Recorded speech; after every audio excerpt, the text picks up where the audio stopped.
Welcome to Financial Insider Weekly. I'm your host, Michael Gray, CPA. My guest today is Greg Carpenter, and Greg is a business broker located in San Jose, California. He's been a business sell intermediary since 1985. The current focus of his business is on the middle market, valued from $1 million to $50 million. He was on the board of directors for the California Association of Business Brokers for 9 years, and he is a frequent speaker about how to sell a business. He is an arbitrator for the California State Bar and the Santa Clara County Bar Association. Greg also has a great home in Incline Village in Lake Tahoe. He doesn't get to use it all the time, so if you're interested in maybe a nice place to stay at Tahoe, you might get in touch with him about that. Greg, thanks for joining me today. Oh, thanks for having me on, Mike. Okay. So today we're going to be talking about selling a business, preparing to sell a business. And let's get into some of these questions. Greg, what are some ways that buyers and sellers use to determine a value or a sales price for a business? Depends on the situation. A financial buyer is typically going to look at fair market value, whereas a strategic buyer will consider investment value.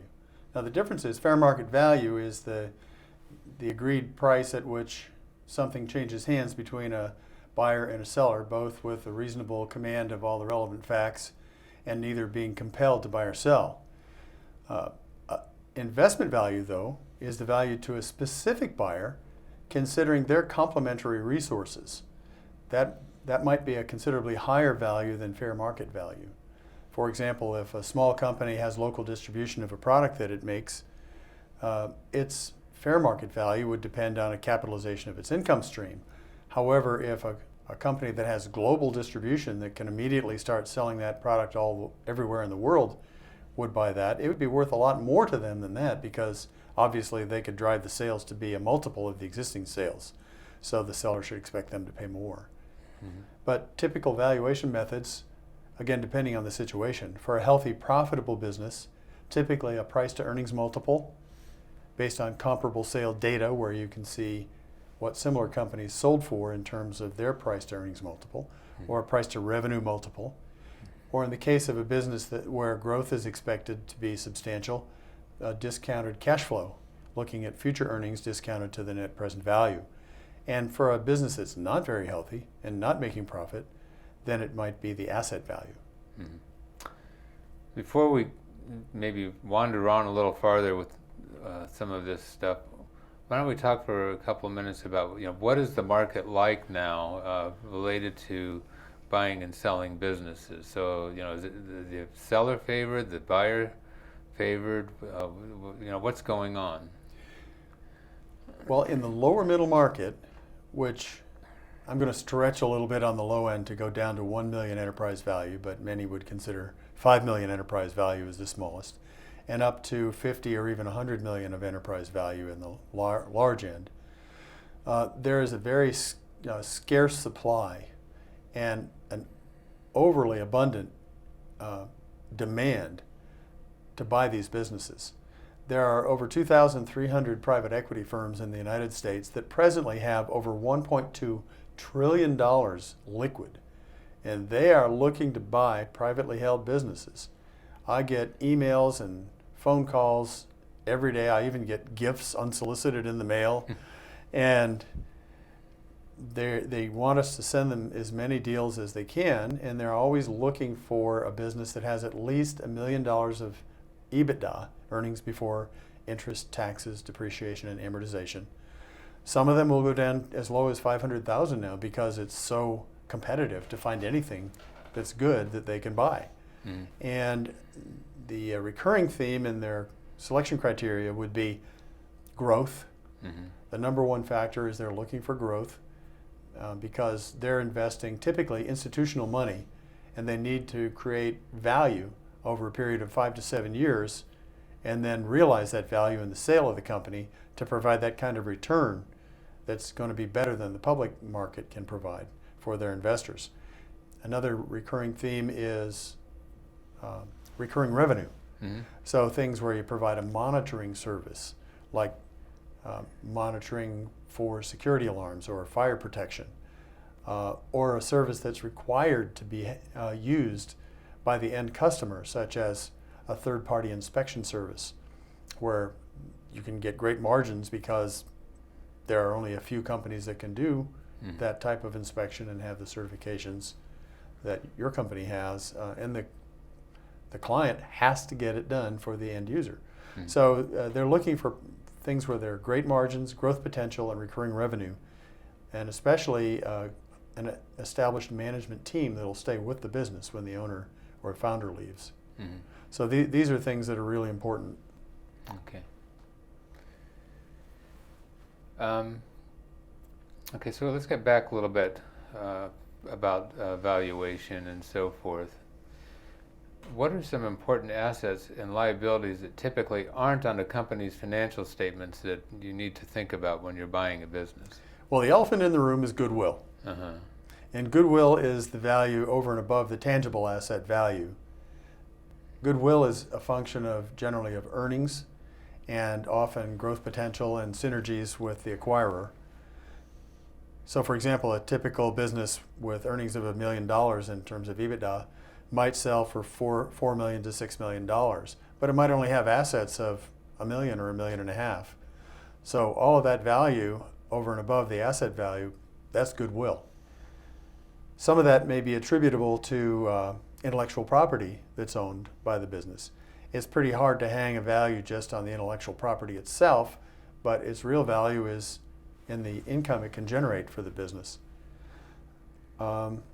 There are some liabilities that might not be on there, like equipment leases. If they're capital leases, they should be on the balance sheet.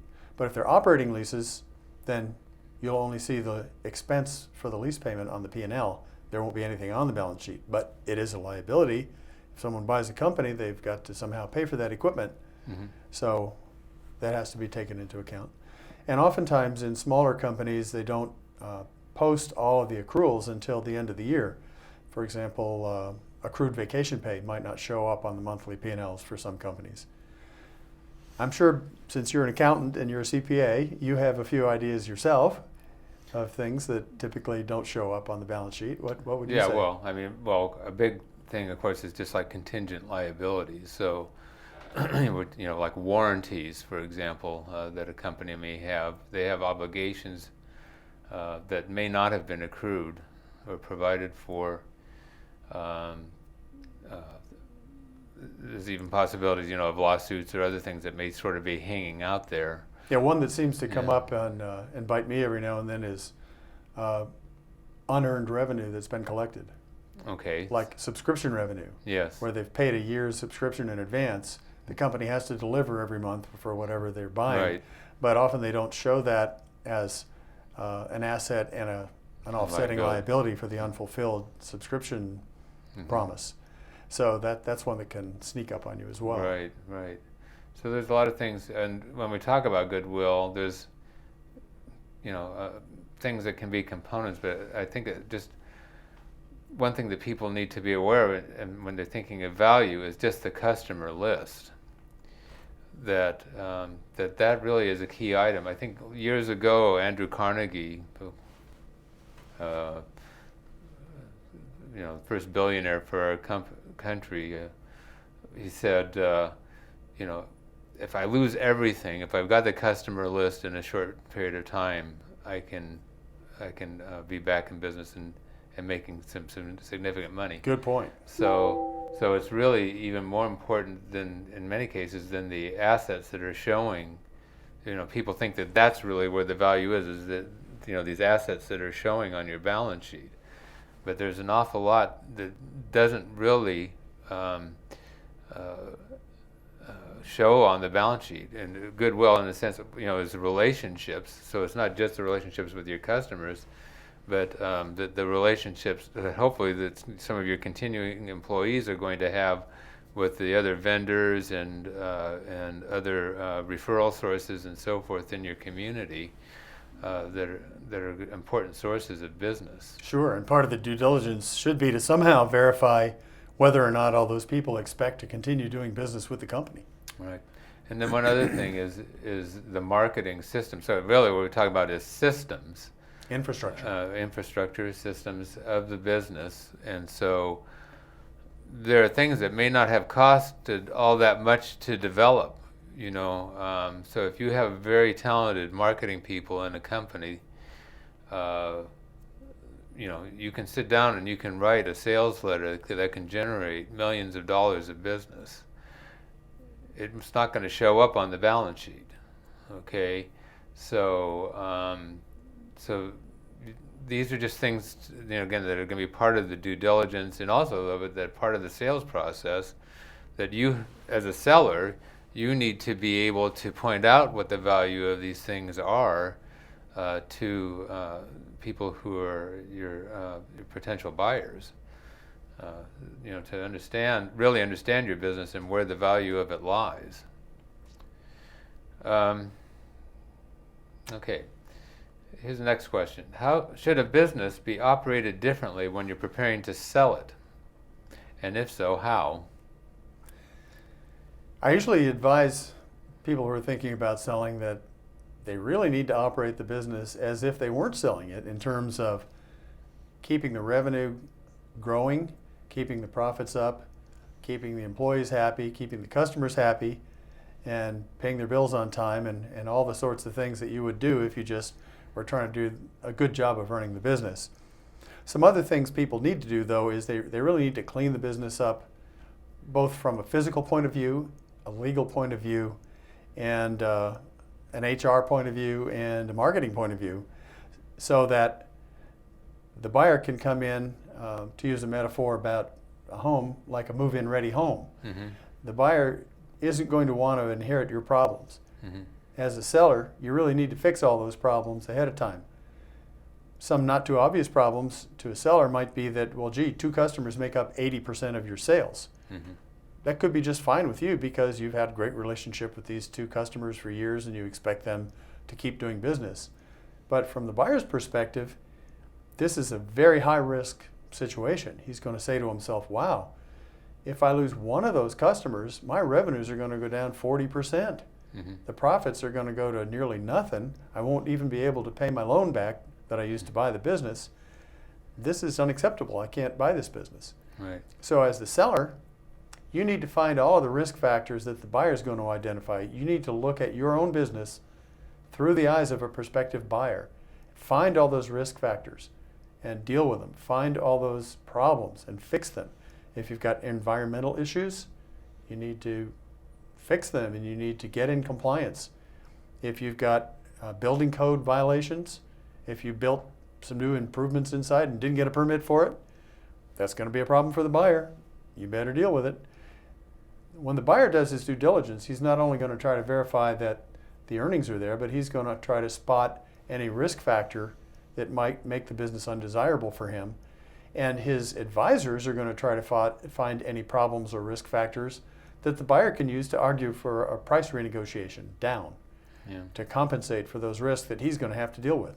So the best way for you to get that business sold quickly and without problems after the sale, find all the problems and fix them before you put the business on the market, as viewed through the eyes of a prospective buyer.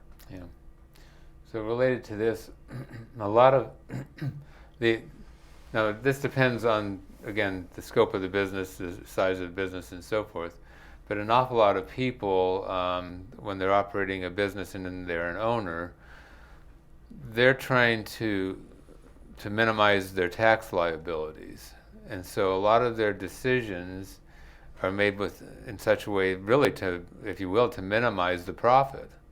Whereas when you're trying to sell a business, you're trying to present a picture that this is a profitable operation, you know, that can generate some cash flow and build some value. So anyway, so it's a different mindset, and so again, it's part of the cleanup operation. That's right. So all you business owners, and you know who you are, all those trips to Costco that look like supplies on your P&L, you got to stop doing that. You should not pay for any personal expenses with company funds for 1 to 2 years before you put that business on the market, so that you can show buyers an accurate and clean set of books. One of the things that really gets buyers digging deeper is when they find something that you didn't disclose that you probably should have. And if they start looking through your expense details and they find some personal expenses in there, or if they find, gee, there was a sale but the revenue never showed up at the top line, or anything else that looks funny, all of a sudden they're going to get very wary, and they're going to start digging deeper and deeper into everything. And your due diligence can go from a simple, maybe 10-hour project for your accountant to a 2-month project for your accountant, and might end up costing the buyer and the seller another huge fee because the seller didn't prepare ahead of time and didn't get his books clean and in good shape, so that there would be no inconsistencies and no improper transactions. So it's really, really important, as Mike said, that you don't want to run your personal expenses through the business, and you don't want to do things that makes the profit look lower than it really is, especially when you consider your business is liable to sell for 3 or 4 times the earnings. So every dollar that you hide in trying to avoid 30 cents worth of taxes is going to cost you $3 in the sale price. It doesn't make any sense to do it. Okay. What or who are good candidates for suitors to purchase a business? Well, it's going to depend on the business. And here I'm talking about the lower middle market businesses. Okay. And these are businesses that are characterized by being a little bit bigger than your mom and pop, serving a regional or even national or even global market, having a diverse customer base, a management team, and having an owner that's more of an executive than a doer. The owner is the one orchestrating all the resources of the business to make the business go, not actually out there on the front line doing the work himself. So if a business is a smaller one, it may be bought by an individual, and nowadays SBA loans can go up to $5 million. So that really puts businesses up to $6 million or so, or even higher, within the reach of individuals. But as I said on a previous session, today there's a tremendous amount of private equity. In fact, $1.2 trillion that's under management by about 2,300 private equity firms. And those firms are diligently looking for companies to buy. So a private equity firm will look for, first, what we call a platform business typically. They do what we call a buy and build strategy. They'll start with a larger company, maybe a $25 million or up purchase price. Then they will go nationally and look for all the smaller companies that they can merge into that one that they can find. They typically will pay 4 to 7 times earnings for the bigger company. They'll typically pay 3 to 5 times earnings for the smaller businesses. And once they merge enough of those businesses in, they will sell that company for 8 to 10 times earnings, because the bigger it gets, the higher the earnings multiple the price will be. So that's the buy and build strategy that's very typical in private equity today. A strategic buyer is a large company in the same industry that's looking for that proprietary content that the seller company has that they can leverage given their existing assets and resources and capabilities. And a great example is the small company that has a product with local or regional distribution that can be taken nationally. For example, Starbucks bought Le Boulanger 3 years ago because it wanted to standardize all of its bakery products throughout all of its U.S. stores. So that if you walked into a store in California or into a store in Boston and ordered an oatmeal cookie, you would get the same oatmeal cookie or the same cranberry scone. The existing retail stores that Le Boulanger had turned out not to be very good for Starbucks, and they ended up closing those. But now when you walk into Starbucks, all the products in the bakery section that you see are the recipes and the intellectual property they acquired in that Le Boulanger acquisition. And by the way, that was a business that, if it had been a financial acquisition, probably would have sold for maybe 15 or 20 million. Starbucks paid 100 million. Yeah. So if there's a strategic advantage that the buyer can find, then the value that otherwise appears to be there just may not work. I had this happen actually with a brother-in-law years ago. He had a small, like a CATV, cable TV repair type business. And so basically, there was a larger cable operation that saw a strategic advantage with his business, and so he was able. I mean, he'd been running losses with this business for years. I would have told him it wasn't worth a cent, but because this fit with the acquiring company, he was able to sell it for over $1 million.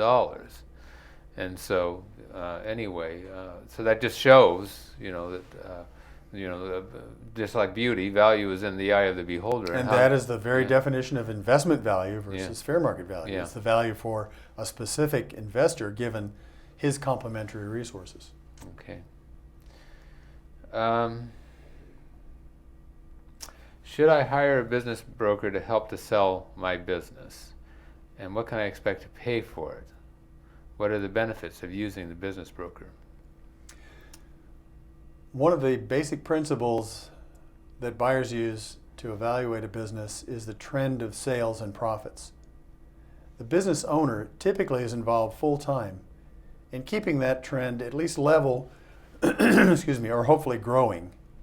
If a business owner would take the time to go through months and months of study and talking to a lot of different people and reading a lot of books and websites and going to seminars to get up the learning curve about how to sell a business, meanwhile, he probably would have lost a lot of value in his own business because it would have started trending down. Mm-hmm. Buyers are 10 times more influenced by negative factors than they are by positive factors. So if you're trending up, that's okay, that's good. Or if you're trending up, just slightly or maintaining your own, that's okay, that's good, that's maybe a 1. But the second you start trending down, that's a minus 10. Mm-hmm. So it's really critical for the business owner to stay totally focused on running his business and allow the business broker to come in and work the process. There is a technology, there's a body of knowledge, there are skill sets that need to be developed, and it takes years to have the judgment and experience to manage the process successfully, to avoid risk, and to realize as much value as possible from the sale. So the business broker brings those skills and that knowledge to benefit the owner of a business, while the business owner's job is to keep the business on track and keep it being valuable and increasing in value during the sale process. Okay. So maybe related to this, how far before you're thinking of selling, so I'm making an assumption that you should bring a business broker in earlier. How long before you're thinking about selling a business should you be talking to a business broker? In general, I'd say 1 to 2 years. Mm-hmm. And the reason for that is you may need to make some fundamental changes, and those changes may take some time to implement and then more time to show up in your financial statements and tax returns. Mm-hmm. For example, if you're that little company that has, like say, 10 million of sales and 7 million of those sales are from 2 customers, whoops, you better go out and get some more customers and diversify your sales. Mm-hmm. You certainly don't want to do that by decreasing the sales of those 2 customers. That means you've got to create some marketing initiatives, you've got to add capacity for whatever it is your product or service is that you're delivering. And it takes time not only to create the productive capacity, but to get the new customers so that you've diluted the concentration of those 2 big customers. Mm-hmm. And reduced the risk to a buyer to make your business more valuable and attractive. That might even be a 2 or 3 year process. Okay. Well, we're actually getting, again, the time just seems to rush past us. Again, I'd like you to maybe throw out some final thoughts or words of wisdom related to this process of selling a business. I'd say that if you're going to go to a gunfight, don't go there unarmed or with a knife. The best preparation is to plan far ahead, get professional advice, implement that advice, and when all the planets are in alignment, then go to market with your business. Everybody who owns a business, sooner or later, gets out of it. The ones who realize the most value and have the happiest experience are the ones that plan and prepare for that exit long before the day comes when they're going to exit. Okay. I'm not sure. Maybe I will throw this one last question but very short answer. Should I tell my family I'm thinking about selling a business or wait until it's a done deal? You need to have your spouse on board, and if any of your children are involved in the business, they certainly need to be on board because their employment or even ownership future is at stake, and everyone needs to be in alignment with the decision to go ahead and sell and needs to be fully informed all the way. Okay. Greg, I want to thank you so much for Thanks, joining Mike. me today. It was fun. And Thank you. I'm glad you enjoyed it. I enjoyed it too. It's always, this process, it's kind of enlightening. But I especially hope that we've spurred some thought for some of our viewers, and that it will be the beginning of a conversation to happen, possibly with the business broker, really thinking through this process of selling a business. And with that, folks, thanks a lot for joining us today, and we'll see you next time on Financial Insider Weekly.